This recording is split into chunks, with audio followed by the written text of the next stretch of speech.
So let me get this straight.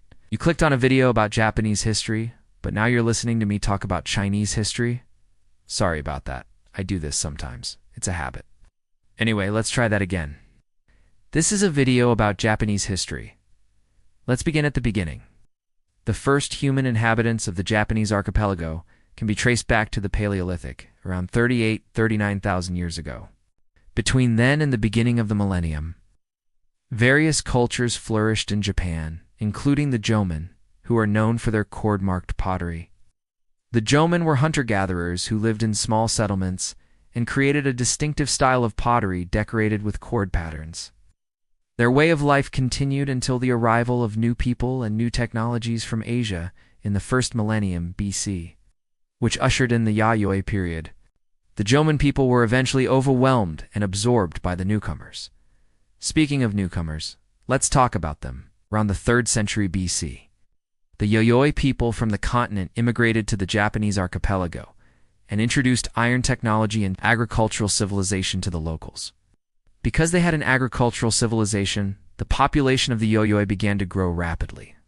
And this rapid population growth allowed the Yayoi people to ultimately overwhelm the indigenous Jomon people.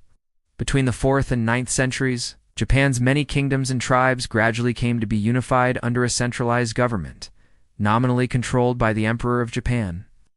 The imperial dynasty established at this time continues to this day, albeit in an almost entirely ceremonial role. In 794, a new imperial capital was established at Heian-kyo, modern Kyoto, marking the beginning of the Heian period, which lasted until 1185. The Heian period is considered a golden age of classical Japanese culture, characterized by a flourishing of arts and literature. One of the most famous works of Japanese literature, The Tale of Genji, was written during this period. Japanese religious life from this time and onwards was a mix of native Shinto practices and Buddhism. Over the following centuries, the power of the imperial house decreased, passing first to great clans of civilian aristocrats, most notably the Fujiwara, and then to the military clans and their armies of samurai. The Minamoto clan, under Minamoto no Yoritomo, emerged victorious from the Genpei War of 1180–85, defeating their rival military clan, the Taira. After seizing power, Yoritomo set up his capital in Kamakura and took the title of shogun, literally meaning general, but effectively a military dictator. In 1274 and 1281, the Kamakura shogunate withstood 2 Mongol invasions, but in 1333 it was toppled by a rival claimant to the shogunate, ushering in the Muromachi period. During this time, regional warlords called daimyo grew in power at the expense of the shogun.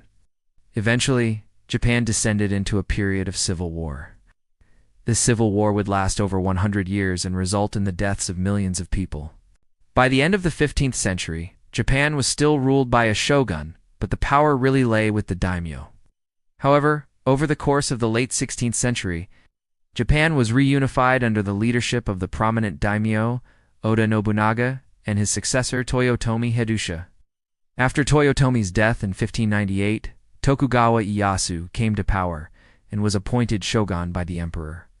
The Tokugawa shogunate, which governed from Edo, modern Tokyo, presided over a prosperous and peaceful era known as the Edo period. During this time, the shogunate implemented a policy of isolationism, limiting contact with the outside world to only a few Chinese and Dutch trading ships. The Tokugawa also implemented a strict class system that divided Japanese society into 4 classes, with the samurai at the top, followed by farmers, artisans, and merchants. The Tokugawa shogunate lasted until 1868, when it was overthrown during the Meiji Restoration. But before that, in 1853, the U.S. Navy under Commodore Matthew Perry arrived in Japan demanding the opening of Japanese ports to American ships. This event, known as the Black Ships, forced Japan to end its isolationist policies. The American Perry expedition forced Japan to modernize or risk being colonized by Western powers. Ouch. Japan chose to modernize. In 1868, an alliance of forces loyal to the emperor overthrew the Tokugawa shogunate and returned power to the emperor. This event, known as the Meiji Restoration, marked the beginning of the Meiji era, which lasted until 1912. During this period, Japan was transformed from an isolated feudal society into a modern industrial and military power. The Meiji leaders pursued a policy of rapid modernization, known as catch-up industrialization. In order to make Japan into a great power on par with the West, they introduced sweeping political, economic, and social reforms to transform Japanese society.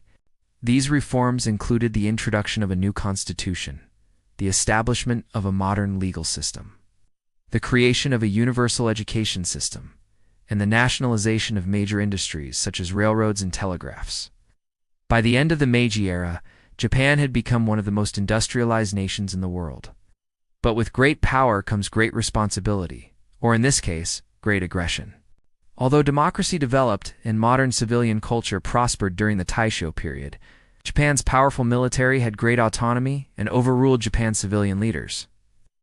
In the 1920s and 1930s, the Japanese military had great success invading and conquering much of East Asia. In 1931, the Japanese military invaded Manchuria and established a puppet state, Manchukuo. In 1937, the conflict escalated into a full-scale war with China. Japan's attack on Pearl Harbor in 1941 led to war with the United States and its allies. Japan's forces soon became overextended, but the military held out in spite of Allied air attacks that inflicted severe damage on population centers.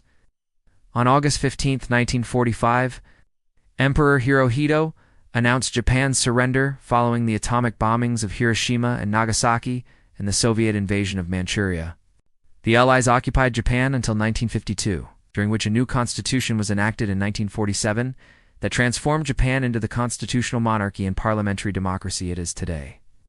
After 1955, Japan enjoyed very high economic growth under the governance of the Liberal Democratic Party and became a world economic powerhouse. Since the lost decade of the 1990s, Japanese economic growth has slowed. I hope that cleared things up. Anyway, thanks for watching.